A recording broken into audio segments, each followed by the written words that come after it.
Tyler from Aspire Sports, and let me talk about DJ Chark. Officially ruled out of this game. Little disappointing, I must say. I was excited to see him play with Mike Lennon. I feel like Mike Lennon probably would have just peppered him with targets, and he was going to be a pretty decent play this week. Now that he's out, if you had him, you need to obviously make some adjustments to your lineup. And who do you play? Maybe you have somebody on your bench you could play instead. I'll give you some guys here. Maybe they're on your bench. You're thinking about playing, or maybe you need to pick somebody up. These are guys that I would pick up as well. So let's go ahead and get into it.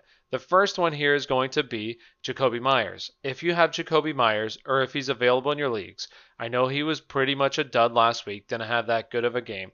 But this week, I think against Arizona, Arizona is beaten up in the slot a lot this year. So he's going to be the slot receiver. I think that he's going to have a decent game this week. If you have him, I would definitely play him over DJ Chark if you need some help, obviously. Next one is going to be Sterling Shepard. If he's still available, right now 49% of leagues, that's what he's rostered in. If he's still available, I would definitely pick him up. I think season long he has some good value as well. So I think I would play him this week against Cincinnati, who Cincinnati just is not a good defense. And this is a bit of a narrative, but I feel like they're a little bit deflated with the whole Joey Burrow thing. So a deflated team that wasn't good to begin with. Yes, I'll take all the players against Cincinnati this week. Let's go into the next one, and that's going to be Keelan Cole. Now, if you have Keelan Cole, or if he's available on your rosters, I would pick him up. I don't know if this is who Glennon's going to be targeting, but definitely an option.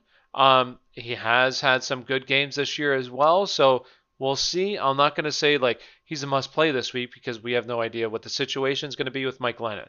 Maybe he targets him, maybe he targets somebody else, but somebody, if you need somebody, I think that they're going to be down in this game, so I would go ahead and throw him in there. I feel like he's a low-end wide receiver 3 flex play this week.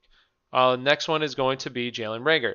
Jalen Reagor, I think, has season-long appeal as well. I know that Carson Wentz hasn't been that great this year, but they do get Seattle, and Seattle's maybe the worst secondary in the NFL, right there with Atlanta. So, hey, if there was a week to play your Eagles wide receivers, this is the week.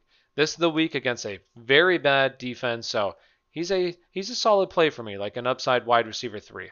Let's get into the next one, and that's going to be Nelson Agholor, who I also think is a very good play this week again against Atlanta.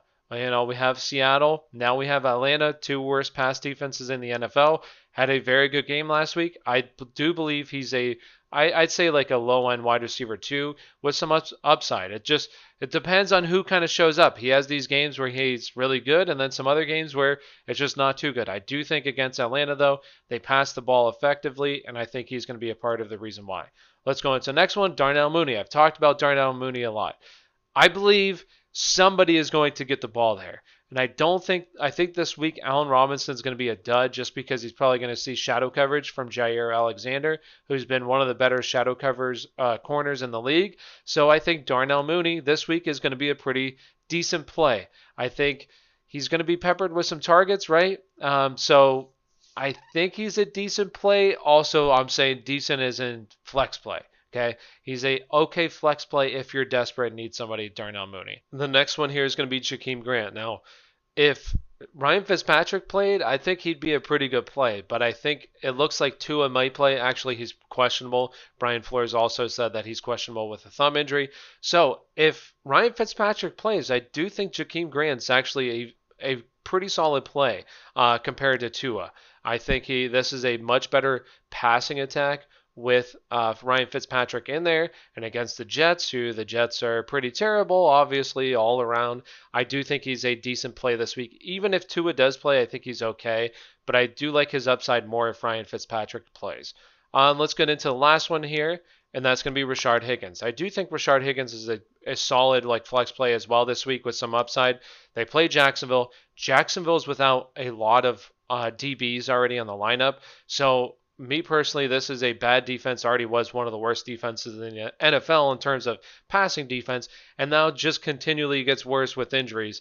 So I think he's a big kind of play waiting to happen this weekend, and I think he's a solid like flex play, high upside flex play in my opinion, with some chance to get in the wide receiver 3 territory. So those are my options this week. If you have any other questions, please follow us at AspireSports_ at Twitter. We'll answer any of the questions you have. If you like this content, please hit that like and subscribe button. We'd really appreciate it. We'll be live on Sunday at 10:30. At 10:30, yes, 10:30. I was going to say 1 o'clock, but that's when we go till. So we'll be live at 10:30 on Sunday. So thank you for watching, and have a great day.